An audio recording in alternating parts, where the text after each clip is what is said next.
Assalamualaikum warahmatullahi wabarakatuh. Innal hamdalillah nahmaduhu wa nasta'inuhu wa nastaghfiruh wa na'udzu billahi min shururi anfusina wa min sayyiati a'malina. May yahdihillahu fala mudhillalah wa may yudlil fala hadiyalah.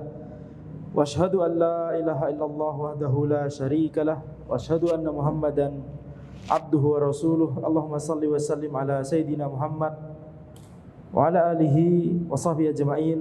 Amma ba'd. Kita lanjutkan pembahasan dari kitab Aina Nahnu min Akhlaqis Salaf. Kita sampai pada pembahasan bab yang ke-19, As-Salaf wal Birru bil Ummahat. Bagaimana para ulama generasi terdahulu berbakti kepada ibu mereka.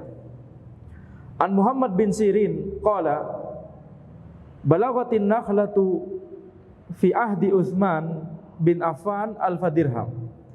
Dari Muhammad bin Sirin, beliau berkata bahwa harga satu batang kurma di zamannya Utsman bin Affan, ketika Utsman bin Affan itu menjadi khalifah, mencapai harga 1000 dirham. Mencapai harga 1000 dirham. Dan perlu diketahui bahwa harga dirham dengan dinar di zamannya Nabi Muhammad SAW dan di zaman Khulafaur Rasyidin itu tidak sebegitu jauh seperti sekarang. Kalau sekarang harganya cukup jauh. Akan tapi di zamannya Nabi Muhammad SAW dan juga di zaman Khulafaur Rasyidin, harga dinar dan dirham itu tidak begitu jauh. Jadi harga 1000 dirham itu mahal sekali. Ya, apalagi di zaman itu. Qala fa'amada Usama ila nakhlatin fa'aqaraha fa'akhraja jummaraha fa'at'amahu ummahu. Kemudian Muhammad bin Sirin menceritakan bahwa Usama, yakni Usama bin Zaid, yaitu kesayangan Nabi Muhammad SAW, Usama bin Zaid radhiyallahu anhu, itu menuju kepada suatu batang kurma, fa'aqaraha, kemudian memotongnya. Allah alam, mungkin zahirnya mungkin pasti dibeli dulu ya dari pemiliknya, habis itu dipotong. Fa akhraja jummaraha, kemudian mengeluarkan jantung kurma dari batang pohon tersebut. Fa at'amahu ummahu, kemudian memberikan makan kepada ibunya dengan jantung kurma tersebut. Fa qalu lahu ma yahmiluka ala hadha wa anta taran nakhlah qad balagat alfa dirham. Kemudian orang-orang itu berkata kepada Usama bin Zaid, apa yang membuatmu melakukan ini sementara engkau tahu bahwa harga satu batang kurma itu mahal sekali, 1000 dirham. Ya, mahal sekali. Qala inna ummi sa'alatnihi, inna ummi sa'alatnihi. Sungguhnya ibuku itu memintaku, yakni ngidam mungkin ya, atau sekedar ingin makan, tidak harus ngidam, sekedar ingin memakan jantung kurma. Wala tas'aluni syai'an aqdiru alaihi illa ataituha. Dan aku, yakni kata Usama, tidaklah ibuku itu meminta sesuatu kepadaku sementara aku mampu untuk memberikannya, kemudian kecuali tidaklah aku pasti memberikannya kepada ibuku. Tidaklah ibuku meminta sesuatu yang aku mampu untuk memberikannya kecuali aku pasti memberikannya kepada ibuku tersebut. Maka ini kaidahnya Usama bin Zaid dalam berbakti kepada ibunya. Dan ini adalah kaidah yang harus dimiliki oleh setiap muslim yang hendak meneladankan para sahabat radhiyallahu anhum. Ya, beliau berkata bahwa tidaklah ibuku meminta sesuatu kepadaku yang aku masih mampu untuk memberikannya kecuali aku pasti akan memberikannya. Jadi ibunya pada saat itu ingin memakan jantung kurma, ada di batang kurma, kayak batang pohon pisang ada jantung pisang begitu ya. Kelapa juga. Nah, ini kurma ada demikian juga. Mungkin kita tidak familiar karena kita tidak melihat batang pohon kurma banyak di Indonesia atau bahkan tidak pernah ada. Kalau kurmanya ada, tapi batang pohon kurma nggak bisa kita lihat langsung, betul tidak? Kalau kurmanya diimpor bisa. Kalau batangnya, Anda nggak pernah melihat ada orang mengimpor batang kurma ke Indonesia, betul tidak? Maka walaupun harga batang kurma tersebut yakni mahal sekali, mencapai 1000 dirham, akan tetapi Usama bin Zaid tetap memberikannya, ya, tetap membelinya, kemudian memberikannya kepada ibunya. Maka ini adalah keteladanan yang dicontohkan oleh Usamah bin Zaid radhiyallahu anhu. Wa an Abdullah bin al-Mubarak qala Muhammad ibn al-Munkadir. Dari Abdullah bin al-Mubarak beliau berkata bahwa Muhammad ibn al-Munkadir berkata bata Umar, yakni akhahu. Umar yakni saudaranya Abdullah bin al-Mubarak. Umar ini saudaranya Muhammad bin al-Munkadir. Ya, karena ini perkataannya Muhammad bin al-Munkadir, yakni akhahu, itu berkatanya Abdullah bin al-Mubarak. Jadi Abdullah bin al-Mubarak menjelaskan bahwa Umar itu adalah saudaranya Muhammad bin al-Munkadir. Muhammad bin al-Munkadir berkata, Umar bata, yakni bata Umar yusalli. Umar itu menghabiskan waktu malam dengan cara salat malam. Wabittu aumizu rijla ummi. Sementara aku bermalam menghabiskan waktu malam dengan cara mijitin kaki ibuku. Wa ma uhibbu anna lailati bi lailatihi. Dan aku tidak suka malamku diganti oleh malam dia. Jadi Muhammad ibn al-Munkadir berkata bahwa walaupun malamku itu diisi dengan mijit kaki ibuku, yang itu bukan ibadah mahdoh, sedangkan Umar saudaranya itu menghabiskan waktu malamnya dengan cara salat tahajud, salat malam, yang itu adalah ibadah mahdoh. Ibadah mahdoh itu apa? Ibadah yang yakni murni, itu adalah ibadah. Seperti salat, seperti zakat, seperti puasa, seperti haji. Tidaklah ada orang melihat orang tersebut melakukan gerakan salat kecuali pasti mikir, dia lagi beribadah. Tapi kalau ibadah yang bukan mahdoh, ibadah yang ghairu mahdoh, itu adalah ibadah yang dia itu bisa jadi orang tersebut melakukannya bukan karena niat ibadah. Seperti misalkan makan orang, ada orang yang makan dalam rangka untuk sekedar menghilangkan rasa lapar, untuk kenyang. Tetapi ada orang yang dia itu makan selain juga untuk mengobati rasa laparnya, dia juga untuk meniatkan misalkan untuk supaya kuat beribadah, kuat menuntut ilmu, misalkan begitu ya. Maka ini adalah ibadah ghairu mahdoh. Ibadah yang ketika dilakukan oleh orang, kita melihat orang tersebut, kita tidak langsung kepikiran dia sedang beribadah. Dengan istilah yang lain, misalkan supaya lebih mudah dipahami, ada sesuatu yang merupakan ibadah, ada sesuatu yang bernilai ibadah. Bedakan ini. Ada sesuatu yang merupakan ibadah, dari sananya memang Islam mensyaratkan ini adalah salah satu bentuk ibadah, seperti sholat, seperti zakat, seperti puasa, seperti haji atau umrah. Ya, maka ini adalah ibadah mahdoh. Dia adalah merupakan ibadah, disyariatkan di dalam Islam, memang itu adalah ibadah.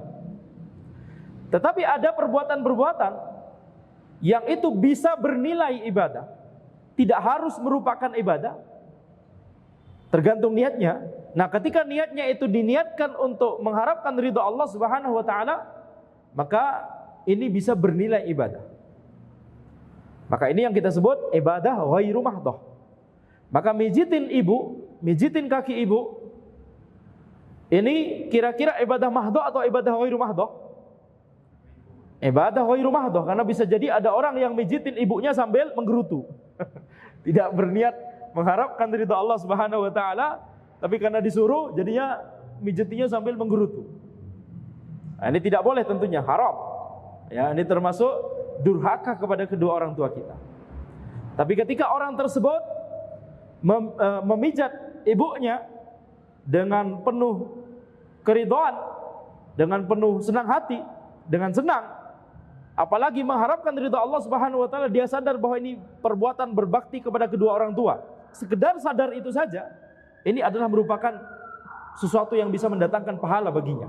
Sekedar dia ingat bahwa ini perbuatan untuk berbakti kepada ibunya. Maka ketika orang tersebut, yakni Muhammad ibn al-Munkadir, ya, berkata bahwa aku menghabiskan waktu malamku untuk memijat kaki ibuku, sementara saudaraku yaitu Umar menghabiskan waktu malamnya untuk salat malam, tidaklah aku suka malamku ditukar dengan malam dia. Jadi Muhammad ibn al-Munkadir itu mengetahui keutamaan dari ibadah, walaupun ibadah itu ghairu mahdoh, tapi ini adalah ibadah berbakti kepada kedua orang tua. Ya, berbakti kepada kedua orang tua kita. Baik. Sebentar. Jadi di sini kita lihat bagaimana para ulama generasi terdahulu mereka sangat berusaha untuk berbakti kepada orang tua mereka. Kita lihat tadi contoh yang diberikan oleh Usama bin Zaid, kemudian contoh yang diberikan oleh Muhammad ibn al-Munkadir, yaitu mereka menjadikan kedua orang tua mereka itu sebagai yakni sarana untuk mendekatkan diri kepada Allah Subhanahu wa taala. Mereka beribadah dengan cara berbakti kepada kedua orang tua mereka.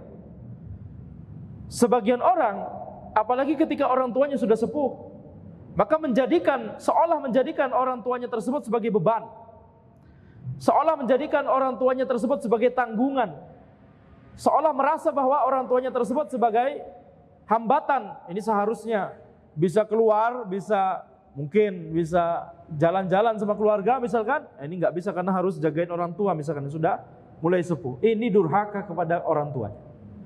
Ini perbuatan dosa besar. Yang merasa seperti ini adalah perbuatan dosa besar, berbahaya. Merasa atau meyakini atau menganggap bahwa orang tua itu adalah beban atau sesuatu yang memberatkan, ya apalagi kalau sudah sepuh. Ini adalah perbuatan durhaka kepada kedua orang tua kita, berbahaya. Tetapi kita lihat para ulama generasi terdahulu, dari sahabat, dari tabi'in, ya, yang kita baca barusan, mereka mencontohkan, mereka menganggap bahwa kedua orang tua mereka itu adalah yakni wasilah menuju Allah Subhanahu wa taala, sarana untuk bisa mendekatkan diri kepada Allah Subhanahu wa taala. Justru dengan adanya orang tua yang kalau misalkan masih muda orang tuanya, masya Allah masih bisa, ya kita tentunya tetap berbakti, tetapi berbeda bagaimana pengabdian kita kalau orang tua kita sudah sepuh. Kalau orang tua kita misalkan sudah sakit-sakitan misalkan, naudzubillah min dzalik. Kalau orang tua kita misalkan sudah tidak bisa berjalan sendiri, harus dipapah misalkan, naudzubillah min dzalik. Maka kita lihat, ya ini momen-momen di mana yakni pemahaman agama seseorang itu diuji, keimanan seseorang diuji, ketakwaan seseorang diuji. Apakah dia menjadikan orang tuanya tersebut sebagai sarana untuk mendekatkan diri kepada Allah, untuk meraih ridha Allah, dengan cara membuat orang tuanya ridha, dengan cara ya seperti tadi, mijitin orang tuanya, apa yang diminta orang tuanya diberikan, selama itu bukan keharaman, ya diusahakan. Ya, sebagaimana orang tua kita dahulu itu yakni merawat kita, mendidik kita, memberikan apa yang kita inginkan. Maka ini adalah bentuk berbakti kepada kedua orang tua kita. Wa an Ibni Aun qala, dari Ibnu Aun beliau berkata, dakhala rajulun ala Muhammad bin Sirin inda ummihi. Seseorang masuk kepada Muhammad bin Sirin yang beliau itu sedang bersama dengan ibunya. Faqala ma sya'nu Muhammad yastaki syai'an. Kemudian orang tersebut bertanya, ada apa dengan Muhammad bin Sirin? Dia tampak yakni mengeluhkan sesuatu. Faqalu la, walakin hakadha yakunu idza kana 'inda ummihi. Kemudian ada orang berkata kepada orang yang bertanya ini, tidak, akan tapi itulah kebiasaan Muhammad bin Sirin ketika beliau bersama ibunya. Yakni apa? Wallahu a'lam, mungkin maksudnya adalah Muhammad bin Sirin itu yakni sangat tawadhu di hadapan ibunya. Sangat tawadhu. Ketika berbicara itu pelan-pelan. Ketika berbicara itu lirih. Ketika berbicara itu sangat sopan. Sehingga tampaknya ketika berbicara didengar oleh orang tidak sadar apa yang dibicarakan begitu ya, tampaknya sedang mengeluhkan sesuatu. Gimana orang mengeluh? Ya, ini gimana kalau orang mengeluh yakni nadanya seperti itu atau bagaimana begitu ya? Tidak berbicara setegas seperti ini misalkan. Ini Muhammad bin Sirin yang kalau di kajian bicara tegas, yang kalau mengajarkan ilmu tegas, jelas.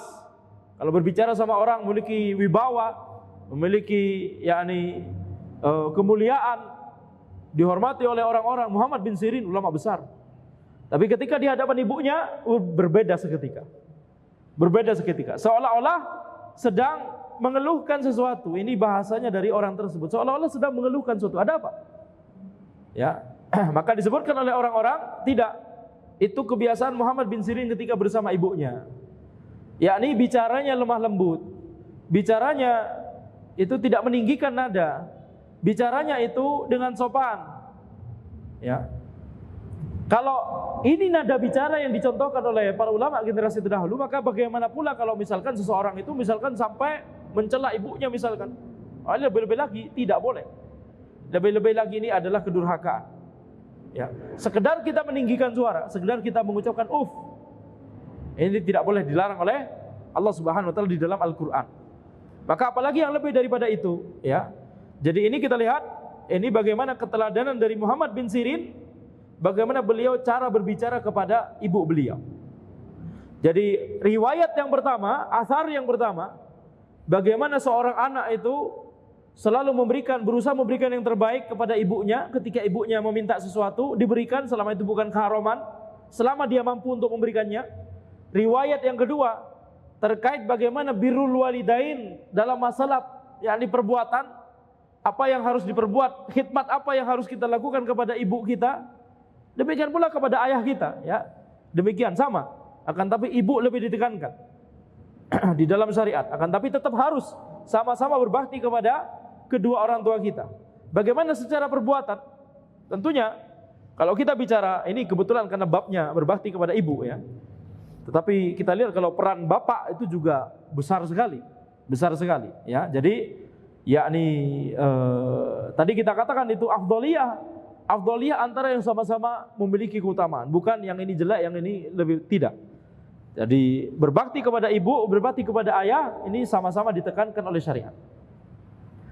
Tetapi karena ibu, ya, merasakan sakit yang tidak dirasakan oleh ayah ketika mengandung dan melahirkan kita, ini salah satu yakni keutamaan yang dimiliki oleh seorang ibu. Jadi bagaimana khidmat yang harus dilakukan oleh seorang anak? Kalau di zaman sekarang kita lihat, ketika seorang anak itu ingin melakukan khidmat kepada ibunya, itu malu. Mungkin biasanya selama ini tidak pernah mijitin ibunya. Mungkin selama ini misalkan yakni ketika bicara sama ibunya itu misalkan pakai bahasa yang kasar. Kalau pakai bahasa daerah kan ada bahasa yang kasar, bahasa menengah, bahasa halus begitu, ya. Kalau kita sudah bicara, kalau kita sudah belajar bab ini harusnya berubah, harusnya. Yani ketika biasanya misalkan tidak pernah mijitin ibunya, kalau kita lihat ibu kita sedang santai kemudian seperti yang membutuhkan, walaupun tidak membutuhkan, khalas kita pijitin kaki beliau, punggung beliau gitu, ya. Tapi biasanya malu. Ada perubahan sikap, malu. Ini kita katakan, kita ingatkan tadi, ini sarana untuk mendekatkan diri kepada Allah, meraih ridho Allah Subhanahu wa taala. Ya. Ketika berbahasa misalkan dengan bahasa daerah, nah harus ganti dengan bahasa yang halus. Cuma kendalanya biasanya nggak tahu bahasa. Ya. Selama ini biasanya cuma bahasa yang paling kasar gitu, ya. Baik. Kemudian kita lihat riwayat berikutnya, wa an Hisham bin Hisan an Hafsah binti Sirin. Dari Hisham bin Hisan, dari Hafsah binti Sirin, yakni saudaranya Muhammad bin Sirin yang barusan. Qalat, kana Muhammadun idza dakhala ala ummihi lam yukallimha bilisanihi kullihi takhassu'an laha. Hafsah binti Sirin berkata bahwa Muhammad, yakni saudaranya Muhammad bin Sirin, ketika menemui ibunya, ketika masuk ke dalam rumah ibunya, Muhammad tidaklah berbicara kepada ibunya dengan lisan semuanya, dengan lisannya semuanya, tidak berbicara dengan lisannya semuanya.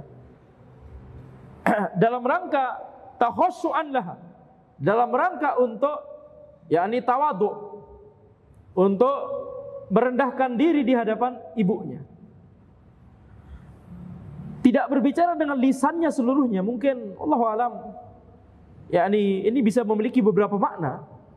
Di antara maknanya adalah bicaranya seperlunya.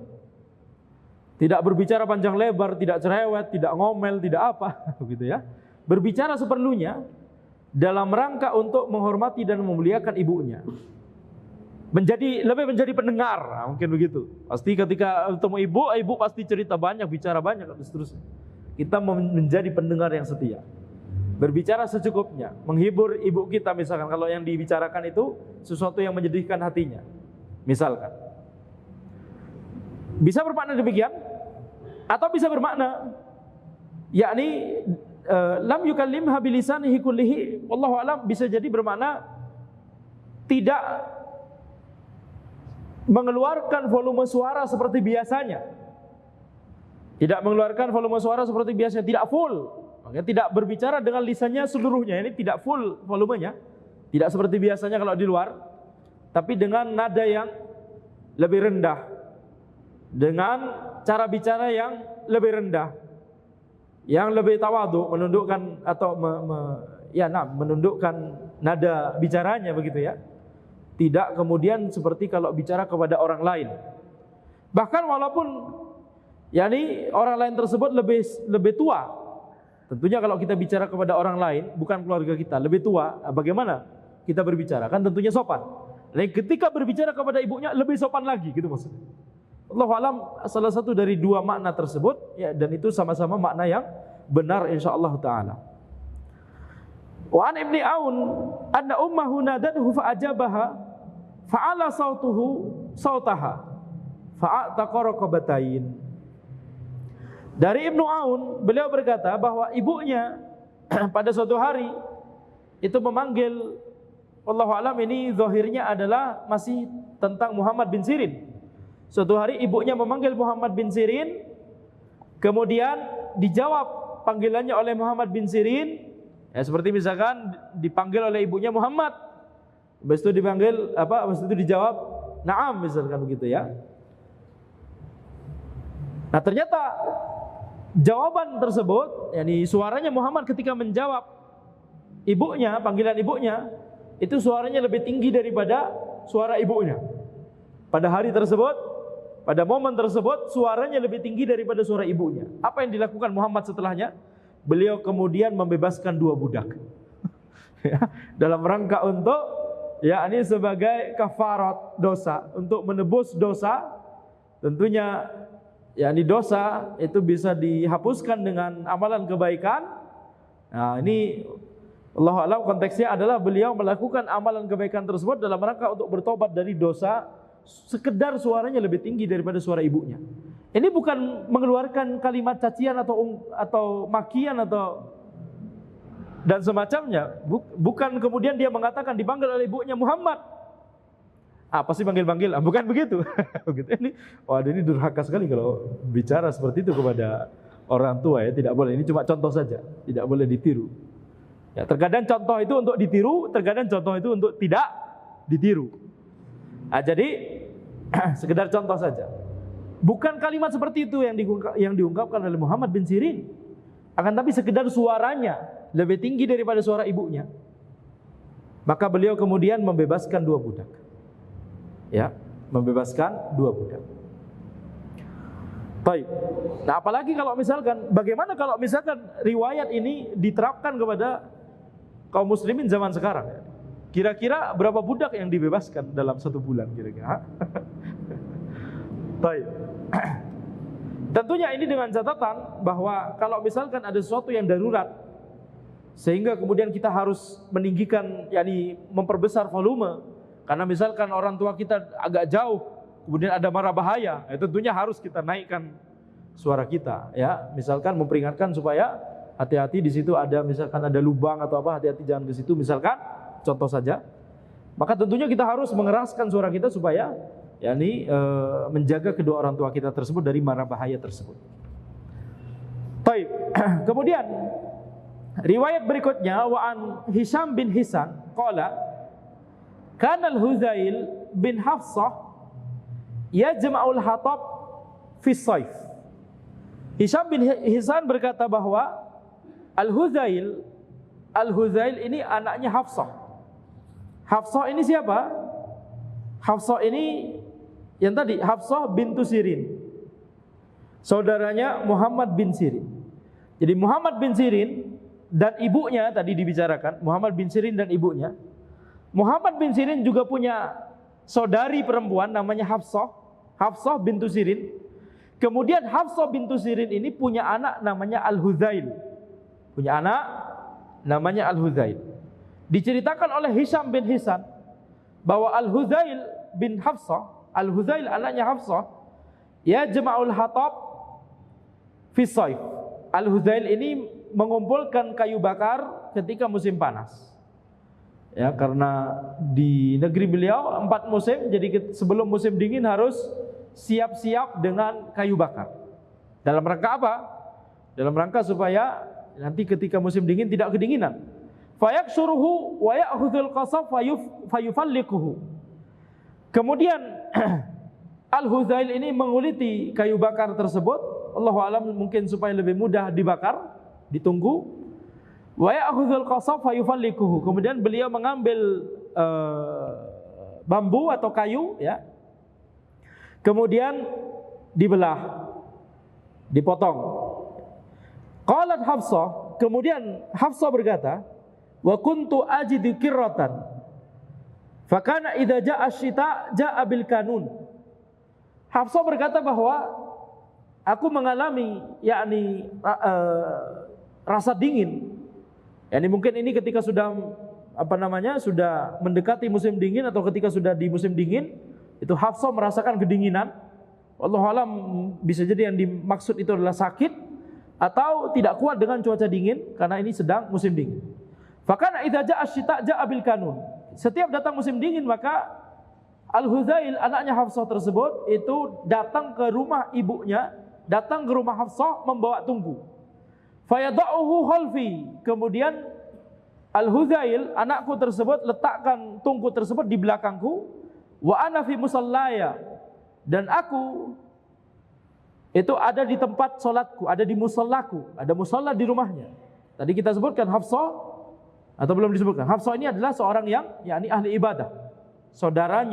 Saudarinya Muhammad bin Sirin, seorang ahli ibadah. Jadi bahkan walaupun ketika beliau merasakan sakit, beliau tetap menghabiskan hari-harinya dengan beribadah kepada Allah Subhanahu wa taala. Fayada'uhu khalfi wa ana fi musallaya. Maka Al-Hudzail itu letakkan tungku tersebut di belakangku dan aku berada di musallaku. Tsumma yaq'udu fayuqidu bidzalikal hatab al-muqassar wa dzakal qasab al-mufallaq. Kemudian Al-Hudzail kemudian duduk, kemudian menyalakan tungku tersebut dengan cara menggunakan kayu yang sudah dikumpulkan waktu itu ketika masih musim panas, kayu yang sudah dikuliti dan bambu yang sudah dipotong, gitu, yang sudah dibelah. Waqud, dan yakni menjadikannya sebagai waqud, menjadikannya sebagai bahan bakar. Tentunya kalau tungku, kemudian yakni bahan bakarnya adalah ya ada minyaknya sedikit, tapi utamanya adalah kayu tersebut, kayu bakar. Ya ini mungkin di zaman sekarang sudah tidak ada, ya, tapi atau jarang sekali. Tapi waktu anak kecil misalkan, ini masih dipakai seperti ini di kampungan, tungku, kemudian ada kayu bakarnya dan seterusnya. La yu'zidu khanuhu wa yudfi'uni. Jadi Al-Hudzail itu merancang tungkunya tersebut itu dengan cara yakni asap dari tungku tersebut tidak mengganggu ibunya, tidak mengganggu Hafsah yang sedang beribadah. Wa yudfi'uni, akan tapi tungkunya tersebut diletakkan sedemikian rupa sehingga masih bisa menghangatkanku. Jadi tidak begitu jauh, tidak begitu dekat. Tidak begitu dekat sehingga asapnya tidak mengganggu, tidak begitu jauh sehingga rasa hangatnya tetap terasa oleh Hafsah. Namkuthu bidzalika masyaallah. Dan aku terus berlalu seperti itu sesuai dengan apa yang dikehendaki oleh Allah. Setiap musim dingin Al-Hudzail datang dengan membawa tungku tersebut menghangatkan yakni rumah ibunya. Qalat wa indahu man yakfihi law arada dzalik. Hafsah berkata, sebenarnya Muhammad ini memiliki asisten-asisten. Allahu a'lam, mungkin budak. Memiliki pekerja-pekerja yang itu seharusnya cukup mereka lakukan, itu dilakukan, yakni Muhammad Al-Hudzail cukup nyuruh budaknya atau Al-Hudzail cukup nyuruh pekerjanya untuk melakukan hal tersebut, menyalakan tungku.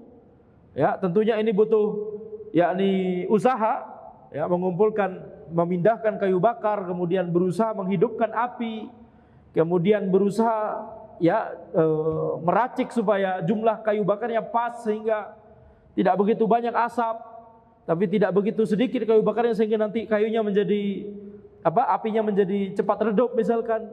kemudian tidak hanya kemudian dibiarkan, nggak kayak kompor di tag habis itu tinggal tetap nyala. Ini harus dijaga supaya takutnya nanti apinya terlalu besar atau terlalu kecil, misalkan gitu ya. Itu yang melakukannya semuanya Al-Hudzail. Jadi seandainya dia mau, sebenarnya dia bisa menyuruh orang lain, bisa menyuruh budaknya atau pekerjanya. Ya, akan tapi itu tidak dilakukan oleh Al-Hudzail. Qalat wa rubbama aradtu ansarifu ilaihi fa aqulu ya bunai irji ila ahlik thumma azkuru ma yuridu fa ada'uhu. Kemudian kata Hafsah, bisa jadi aku menginginkan untuk yakni menuju kepada dia, menuju kepada Al-Hudzail. Kemudian aku berkata, wahai anakku, kembalilah kepada keluargamu. Tsumma azkuru ma yurid fa'ada'uhu. Kemudian aku sebutkan apa yang dia inginkan dan aku izinkan. Wallahu alam, kalimat ini yakni tidak bisa dipahami apa maknanya ya.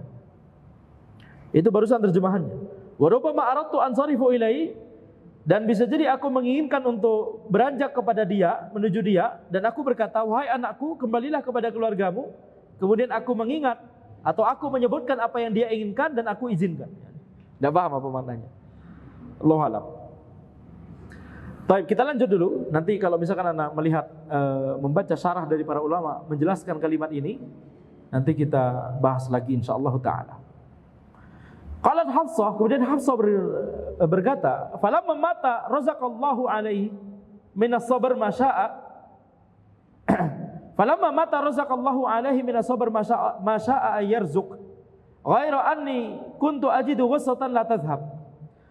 Hafsah berkata, ketika anaknya meninggal dunia, Al-Hudzail meninggal dunia duluan sebelum Hafsah. Yakni ketika anaknya meninggal dunia, Allah Subhanahu wa taala memberikan kepada anaknya tersebut kesabaran sesuai dengan apa yang Allah kehendaki untuk berikan kesabaran kepada mungkin kepada atas kematian anaknya. Allah memberikan kesabaran kepada Hafsah atas kematian anaknya sesuai dengan apa yang Allah kehendaki dari kesabaran tersebut. Allah berikan kesabaran tersebut kepada Hafsah. Ghaira anni kuntu ajidu ghassatan la tadhhab. Akan tapi kecuali aku masih merasakan ada satu perasaan sedih yang ini tidak bisa hilang, tidak bisa pergi. Ya, jadi secara umum bisa bersabar, tidak menangis terus-terusan, tidak meratap, tidak melakukan niyahah yang itu dilarang oleh syariat. Ya, bisa bersabar sesuai dengan kesabaran yang Allah kehendaki untuk Allah berikan kepada Hafsah, akan tapi ada sedikit kesedihan. Qalat fa baina ana zata lailatin aqra surat an-nahl idz ataitu ala hadhil ayah. Kemudian Hafsah berkata, suatu malam aku membaca surat An-Nahl dan aku sampai pada suatu ayat, wala tashtaru bi ahdillahi thamanan qalila, janganlah membeli dengan perjanjian Allah, perjanjian Allah dengan harga yang sedikit. Yani maksudnya mengorbankan hal tersebut, mengorbankan ketundukan kepada Allah dalam rangka untuk mendapatkan misalkan dunia yang itu harganya sedikit. Innama indallahi khairul lakum in kuntum ta'lamun. Sesungguhnya apa yang ada di sisi Allah itu lebih baik untuk kalian jika kalian mengetahui. Ma indakum yanfad.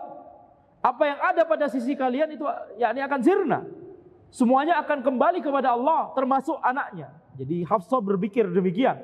Wa ma indallahi baq. Dan apa yang ada di sisi Allah itu akan langgeng. Wala najziyanna alladhina sabaru ajrahum bi ahsani ma kanu ya'malun. Dan Allah Subhanahu wa taala, sungguh kami akan memberikan pahala kepada orang-orang yang bersabar, memberikan pahala mereka dengan bi ahsani ma kanu ya'malun, dengan pahala yang lebih besar daripada apa yang mereka lakukan. Qalat fa'attuha fa'adhhaballahu ma kuntu ajid. Aku ulang-ulang ayat ini dan Allah menghilangkan rasa sedih yang aku rasakan. Jadi ini kita lihat bagaimana keteladanan dari para ulama generasi terdahulu. Ketika ada rasa sedih, ketika ada misalkan depresi, misalkan begitu ya, ada masalah, mereka mencari solusinya, mereka mencari sesuatu yang bisa menghibur hatinya itu dengan kalamullah, dengan firman Allah Subhanahu wa taala. Ala bi dzikrillahi tatmainnul qulub. Bukankah dengan mengingat Allah hati itu menjadi tenang? Baik, insyaallah kita lanjutkan pembahasan kitab ini di pertemuan berikutnya insyaallah. Akan tapi pekan depan mungkin libur dulu karena anak insyaallah safar. Jadi 2 pekan lagi insyaallah taala kita lanjutkan ya. Hadza wallahu alam. Subhanakallahumma wa bihamdika asyhadu an la ilaha illa anta astaghfiruka wa atubu ilaik. Wassalamualaikum warahmatullahi wabarakatuh.